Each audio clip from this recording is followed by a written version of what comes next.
1983 সনের 14ই ফেব্রুয়ারি আমরা শামসুজ্জামান দুদু, জালাল আহমেদ, আসাদুজ্জামান রিপন, আমানুল্লাহ আমানের নেতৃত্বে হোসেন মোহাম্মদের সাথে শিক্ষানীতির বিরুদ্ধে, হোসেন মোহাম্মদের সাথে মন্ত্রী ছিল শিক্ষামন্ত্রী ডক্টর মজিদ খান।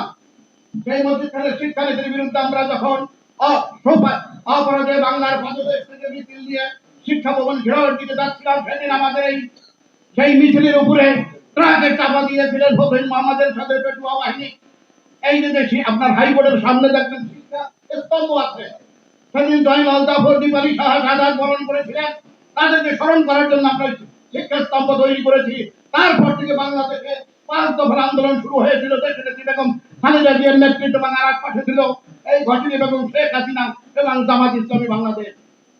1986 শুনে এসে এই শেখ হাসিনা ওয়াজের এরশাদের কাছ থেকে 10 কোটি টাকা 110টা সিটের গ্যারান্টি দিয়া আপনার ইলেকশনে চলে গেল। আপনার সাথে সাথে গেল জামাত, যারা আজকে আপনার এই যে নানান রকমের কি কথা আউড়িয়ে বেড়াচ্ছে, সবসময় তারা অপকর্মের মধ্যে লিপ্ত থাকে। ওই 86 সনে জামাত ও আওয়ামী লীগের সাথে ইলেকশনে চলে গেছিল হোসেন মোহাম্মদের সাথে নেতৃত্বে। আমাদের নেত্রী বেগম খালেদা জিয়া বলেছিলেন, শহীদের আত্মার সাথে বিশ্বাসঘাতকতা করে আমি কোনো নির্বাচনে যাব না, এবং তিনি নির্বাচনে যায় নাই। তারপরে 1991 সনে সর্বদলীয় নির্বাচনের মাধ্যমে দেশনেত্রী বেগম খালেদা জিয়া তত্ত্বাবধায়ক সরকার সৃষ্টির মাধ্যমে বাংলাদেশের প্রথম মহিলা প্রধানমন্ত্রী নির্বাচিত হয়েছিলেন। এবং এই জন্যই বলে যে তত্ত্বাবধায়ক সরকারের প্রতিষ্ঠাতা হচ্ছে শহীদ দেশনেত্রী বেগম খালেদা জিয়া। তারপর 4বার তত্ত্বাবধায়ক সরকারের অধীনে নির্বাচন হয়েছে। হাসিনা সেটা গেছে বাধ্য। হাসিনা বাধ্য কেন? তো তত্ত্বাবধায়ক সরকারের অধীনে নির্বাচন হলে সে নির্বাচিত হতে পারবে না। আজকে আমরা বিশ্ববরেণ্য শিক্ষাবিদ ডক্টর ইউনূস খান সাহেব, আপনি নোবেল পেয়েছেন, বাংলাদেশের গর্ব, পৃথিবীর গর্ব, ভারতীয় উপমহাদেশের গর্ব। আপনাকে আমরা সকলে শ্রদ্ধা করি, কিন্তু নানান রকমের লোকজনের কথায় বিভ্রান্তিতে পড়বেন না। আপনার কাছে আমরা চাই 1991 সনে প্রধান বিচারপতি শাহাবুদ্দিনের নেতৃত্বে যেমনি একটি স্বচ্ছ অবিতর্কিত সকলের অংশগ্রহণের মাধ্যমে যে নির্বাচন হয়েছিল, এমনি একটা নির্বাচন আমরা চাই। সেই নির্বাচনে যে হয় হোক, সকলের ভোটের অধিকার আমরা চাই, সকলে ভোট দেবে, সকল দল অংশগ্রহণ করবে।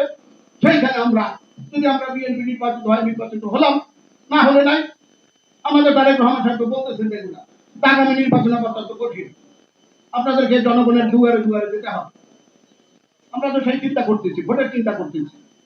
আজ তোমরা সংস্কারের কথা বলে, কি কি সংস্কার? আমি একটা কথা, গণপ্রজাতন্ত্রী বাংলাদেশ সরকার এর স্থলে যারা দিতে চায় জনগণতন্ত্রী বাংলাদেশ সরকার। এর ভাই পার্থক্য কি?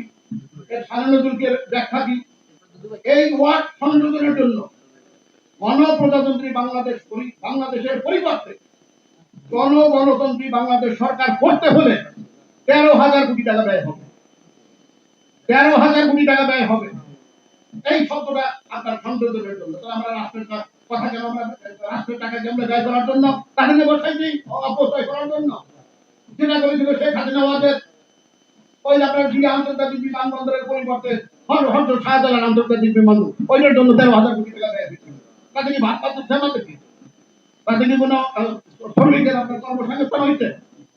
আর একটা দেবে কি, ভোটের অধিকার আপনার 18, 17, 21 বছরে আপনার এমপি নির্বাচন করছে।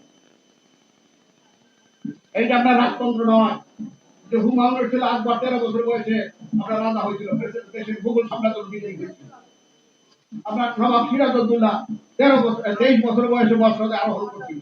এটা গণতান্ত্রিক দেশ, এটা প্রযুক্তির দেশ। এই দেশে আপনার এই সমস্ত কারুকার্য আপনার গ্রহণযোগ্য হবে না। যে ব্যবস্থা আছে সেই ব্যবস্থার মধ্যে হাঁটেন। আপনাদের যে দায়িত্ব দেওয়া হয়েছে সেই দায়িত্বের মধ্যে থাকেন, একটি ভালো নির্বাচন দেন। সেই নির্বাচনের মাধ্যমে যদু মধু রাম শান যদু কদু যারাই নির্বাচিত হোক, তাদের সাথে আমরা আছি। খোদা হাফেজ।